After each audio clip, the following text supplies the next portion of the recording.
All right, Shalom, giving all praises and glory to our power Yahweh, Bahashem Yahushua, Bahashem Rachak, Wadaj, double honors to the apostles, the bishops, and the elders, the great millstone. Peace and blessings to the hopeful elect of the tabernacles of David, scattered throughout the four corners of the earth, wherever you may be, whoever you may be. Shalom, Yasharallah, Shalom. Right, this is Exodus 24. This is a chapter that we often visit, right, to make some very good points because, this will be one of those important chapters that can be constantly talked about in a particular section of this chapter here. All right, so Exodus chapter 24. Now I didn't mention because we're past that now, but I believe when we hit chapter 20, we were halfway through the book of Exodus because I want to say there's 40 chapters in the book of Exodus. So 20 was our halfway point, and we're now at 24. All right, so it says, NLT says Israel accepts Yahweh Bashim Yahweh's covenant. KJV says people affirm their covenant with the Most High power. So it says, and he said unto Moses, come up unto Yahweh, thou and Aaron, Nadab and Abihu, and 70 of the elders of Israel, and worship ye afar off. Now we don't really have to talk too much about these elders because we already know Jethro put the bug in Moses' ear to really set up certain levels of command over the Israelites, the elders, right? Men over thousands, men over hundreds, men over 50s, men over tens. Okay, so so it says the 70 elders, all right, which I spoke about this I can't remember, I believe it was in when I was doing we were going through the book of Acts, but you had the same not strategy, I don't want to call it strategy, but the same outline here when you're dealing with the Sanhedrin, which was a mixture of Pharisees and Sadducees, which made up the Sanhedrin, all right, which were supposed to be the 70 men, the elders or whatever. I believe there's one head over them all, so really be 70 and plus one, if I'm correct. But yeah, you had that, which they were going off because when you're dealing with the Pharisees, not all the Pharisees were wicked. I'm pretty sure a majority of them were probably wicked, but not all of them. And then when you're dealing with the Sadducees, I don't even know how they got into the council because the Sadducees are just bug outs. When you research the Sadducees, there's a lot of things that they didn't believe in, which are, plain as day scriptural. So yeah, the Sadducees were a bunch of bug outs, all right. But they were still Israelites. So you had the Pharisees and Sadducees, which created that council known as the Sanhedrin. And so back then, pretty sure this is where they got that from. All right, and they were constantly screaming out about Abraham and screaming out about Moses. All right, and here's that same 70 elder council. All right, in the ancient days, set up the proper way. All right, because they were misusing that place of that seat of judgment in the New Testament. So it says, all of you must worship from a distance. Only Moses, actually, I think we were reading the KJV. Let's get the KJV. So it says, yep, worship ye afar off. It says, and Moses alone shall come near the Lord Yahweh, but they shall not come nigh, neither shall the people go up with him.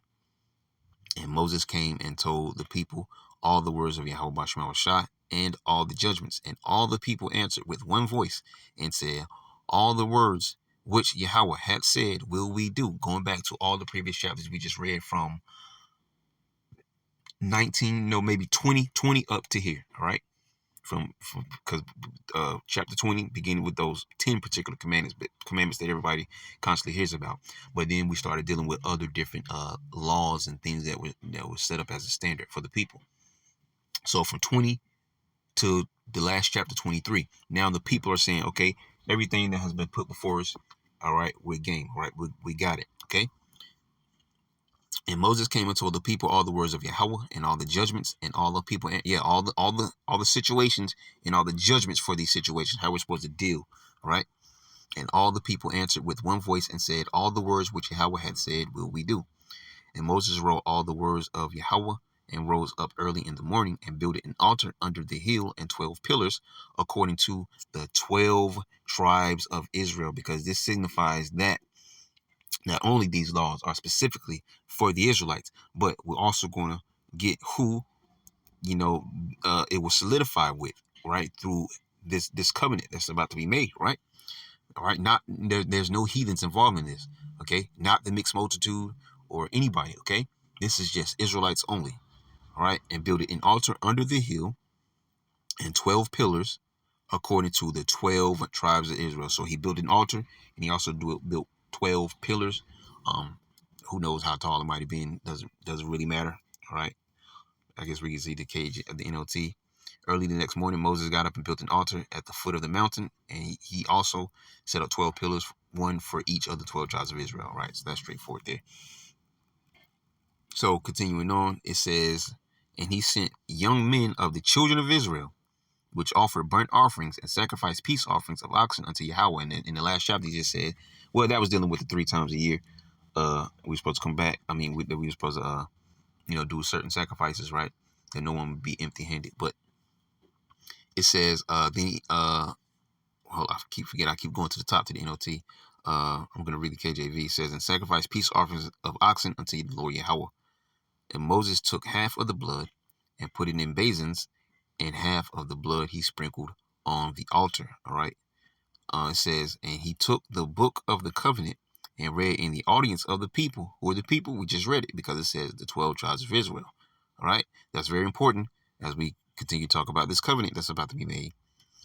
All right. And they said, all that Yahweh had said will we do, and be obedient. And notice when you go back to the last chapter, the last thing he said was not to make a covenant with these heathens, all right, that you're about to go into and take their land from. All right.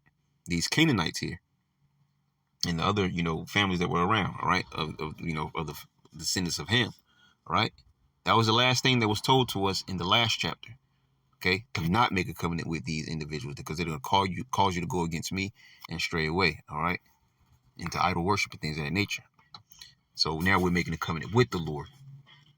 And they said, all that Yahweh had said will we do, and be obedient. Everything that was mentioned from 20 up to this point. And Moses took the blood and sprinkled it on the people and said, behold, the blood of the covenant which Yahweh had made with you concerning all these words. You meaning who we just read up above.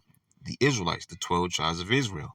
Amos chapter 3, you only have I known on all the families of the earth, therefore I will punish you for all your iniquities. Those punishments are the judgments written.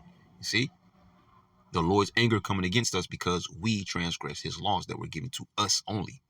That is a very key thing that, especially the churches, they don't want to deal with, okay? Because they have this universal thing going on where God just loves everybody. He changed. No, scripture says, I'm the Lord, I change not, therefore ye sons of Jacob are not consumed. Then went up Moses and Aaron, Nadab and Abihu, and 70 of the elders of Israel, all right? Because there were a lot, all right? I mean, pretty much sure there's a million or two of us, all right? But it just says 70 of the elders, right? Then went up Moses and Aaron, Nadab and Abihu, and 70 of the elders of Israel, and they saw the power of Israel, and there was under his feet as it were a paved work of a sapphire stone, as it were the body of heaven in its clearness. All right. Let's see what this says in the NLT. There they saw the power of Israel under his feet. There seemed to be a surface of brilliant blue, beautiful, lapis lazuli, excellent. All right, as clear as the sky itself. Lapis lazuli is a brilliant blue lapis lazuli. It says it right there. It's a blue tone. All right. Let's see what the AMP reads. Where is it? Here it is. Verse 10. And they saw a manifestation of the power of Israel, and under his feet there appeared to be a pavement of sapphire, just as clear as the sky itself. Now, mind you, they're seeing a certain thing, but they're not actually seeing like his face or whatever, because no man can look upon the Lord. And I'm going to the KJV for a reason, because if we jump over to Ezekiel chapter 1, I want to just try to get the portion there. Bear with me as I find it here.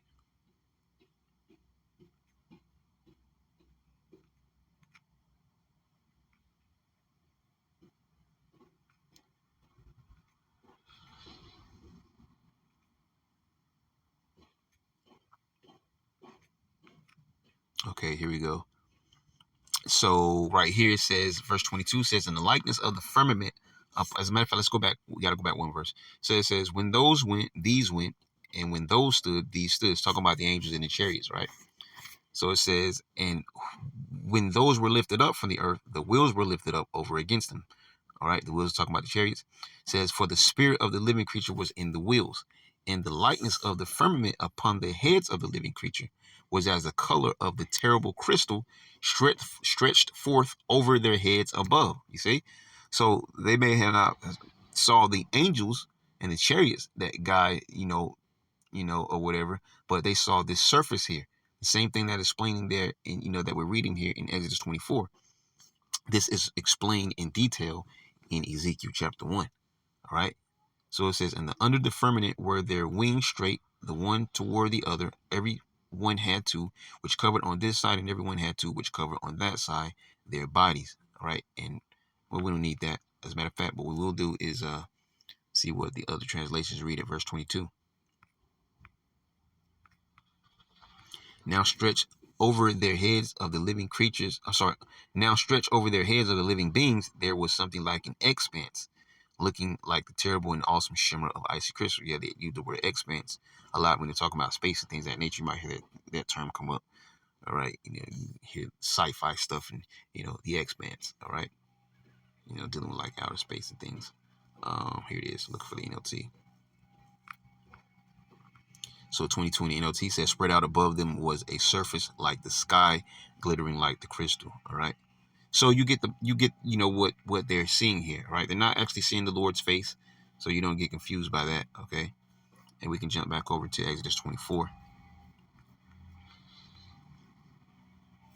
So it says, and they saw the power of Israel, and there was under his feet, as it were a paved work of sapphire stone, and as it were the body of heaven in his clearness. Okay. It says, and as it were the body of heaven in his clearness. So they either saw, I'm pretty sure they saw like, like it looked like a galaxy, or whatever. All right. Possibly. All right. The body of heaven, because they're probably talking about the outer space, and not up above us like the blue sky and the clouds or whatever, which that's possible. So, I speak as a man. All right. And I'm just, saying what I believe. It's talking about like, the second heaven, which is the outer space. Okay. Going to those different words that we just read, like expanse and things of that nature. All right. So they didn't actually see the Lord's face. They saw this body, but it looked like it was clear, but you like the outer space or whatever. I mean, it's hard to explain unless you can really visualize it, all right? And then they saw, that surface, all right, that was just explained in Ezekiel 1, and we're reading also here. All right, so it says, and upon the nobles of the children of Israel, he laid not his hand. Also, they saw the Most High and did eat and drink, all right? So it says, and Yahweh said unto Moses, come up to me into the mount and be there, and I will give the tables of stone and a law and commandments which I have written, that thou mayest teach them. And some of you may have actually been here, have been some of those individuals who actually had a chance to see what was said here in verse 10 and 11. All right. There they saw the power of Israel under his feet. There seemed to be a surface of brilliant blue lapis lazuli, as clear as the sky itself. And though these nobles of Israel gazed upon the Most High, he did not destroy them. In fact, they ate a covenant meal, eating and drinking in his presence. So there you go. The one time where no one was destroyed for looking upon the Lord. All right. As far as I know, that's the one time. All right. Where this is mentioned. Okay. Because there's another event where even Moses was set uh between the cliff, like on the rocks or whatever. I forget exactly how it's worded. And the Lord says he's going to pass by, show him his back parts. All right. So given that, it's possible that they saw everything, but they didn't actually see his face once again. All right. Because going into Deuteronomy 4. All right. You never, because how can it say that we never saw his image if they clearly saw him? Because they probably didn't actually see his face. They saw everything else, but they didn't actually see his face. All right. So when it said they gazed upon him, they were probably seeing what we just explained, his body as, clear as the heavens or whatever, and so on and so forth. But as far as his face, I'm pretty positive they didn't actually see his face. Right. Because that means Moses would have been allowed to see the Lord's face as well. Right. And then that means Deuteronomy chapter 4 would have to be written differently, because we would actually be able to, might be going off by making an image, but I'm making a point. We would actually be able to make an image of what the Lord looks like, because we actually saw it. All right. So everybody would know exactly what the Lord looks like. So that's why I say I don't think they saw his face. They saw everything else but his face. Right. Because no man can look upon the Lord and live. Now, as far as his body, he allowed that, as we just read there. So let's keep going. So we don't have to, we don't have to babble too much about it. It says, verse 12 says, and Yahweh said unto Moses, come up to me into the mount and be there, and I will give thee tables of stone and a law. And furthermore, to make a quick point though, now back then Israelites were in their full color, all right, and because we're not so mixed up among the people as we are today, all right. So I'm pretty sure, all right, if they were able to see like his feet or whatever, they would have known what Tony was. But of course, like I said, that his body was clear and it's like the heavens, so they probably saw all galaxies. But that's where Revelation chapter 4 is so important, because it goes into that jasper stone, all right, and the jasper stone is a brown tone, all right. So yeah, so we put those two things together. Let's keep going. So it says, and Yahweh said unto Moses, come up to me into the mount and be there, and I will give thee tables of stone and a law and commandments which I have written, that thou mayest teach them. All right. So here it is. It says, which I have written. All right. With the finger of God, because, it does say what, Moses, but really it was the Most High that did that. All right. With that, the direct energy beam from the chariot. And Moses rose up and his minister Joshua, and Moses went up into the mount of the power. All right. Of the highest. And he said unto the elders, tarry ye here for us until we come again unto you. And behold, Aaron and Hur are with you. If any man have any matters to do, let him come unto them. All right. And we know Aaron was that, he was pretty much like right hand man to Moses. All right. When we were dealing with Egypt. Okay. The Egyptians and Pharaoh and all that stuff. So it says, and Moses went up into the mount, and a cloud covered the mount. And the glory of Yahweh abode upon Mount Sinai, and the cloud covered it 6 days. And the seventh day he called unto Moses out of the midst of the cloud. So here we have a week passing, all right, where this event is taking place. Okay.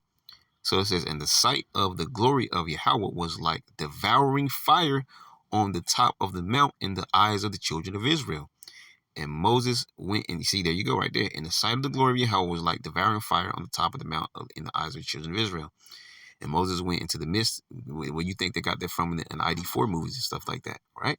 Fire enfolding itself. Going back to Ezekiel chapter 1, where it says that, all right, a great cloud, coming out of the north, and the fire enfolding itself. And Moses went into the midst of the cloud and got him up into the mount. And Moses was in the mount 40 days and 40 nights. So what do you think he was? He was up in that chariot, all right, that came down upon, this particular area here. He was up in that chariot, man.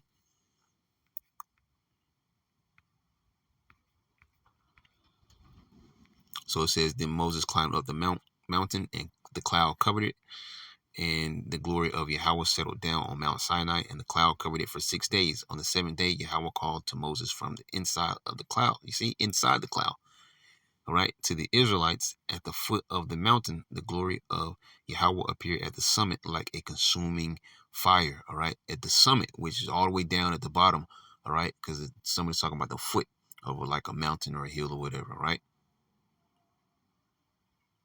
Actually, wait, I take that back. Wait, the summit is, wait, hold up. I think I said that wrong. As a matter of fact, let's do this. Because we're at the end of the chapter anyways. We can just take our time with it real quick. The highest point. Yeah, I said it wrong. Yeah, I was right. I did say it wrong. The summit, all right? The highest point of a hill or mountain, all right? And the foot would be the lowest point. How did I get here from? Okay, anyways. So it says, to the Israelites at the foot of the mountain, all right, the glory of Yahweh appeared at the summit like a consuming fire at the top, all right, way up the top, all right. Then Moses disappeared into the cloud as he climbed up higher up the mountain. He remained on the mountain for 40 days and 40 nights, all right. So yeah, and that was Moses up in the Lord's chariot, all right, dealing, face to face, okay, and and that's pretty much in Exodus chapter 24. But it's also though short, it's a very important chapter though, dealing with that blood covenant, all right, solidifying that it was made between the Israelites, all right, only. And so when it talks about the new covenant in the scriptures, in Jeremiah 31, Ezekiel, is it 36, Hebrews 8, all right. Those that's dealing with the Israelites. The new covenant will be established with the same ones the old covenant was made with, which are Israelites only, because it was a blood covenant. So the heathens can't come along and be a part of the new covenant because it was already established by blood. Furthermore, he only chose the Israelites to be his people. So he chose us to be his people, and he solidified everything by entering us into a blood covenant to keep all his statutes and commandments and so on and so forth. See? So there's no heathens coming into this fold. the new covenant to be established with the Israelites are just that. It's just that. It's going to be established with the Israelites. So that was the end of Exodus chapter 24. Lord, will you edify to next time? Yahshua, I'm going to say shalom.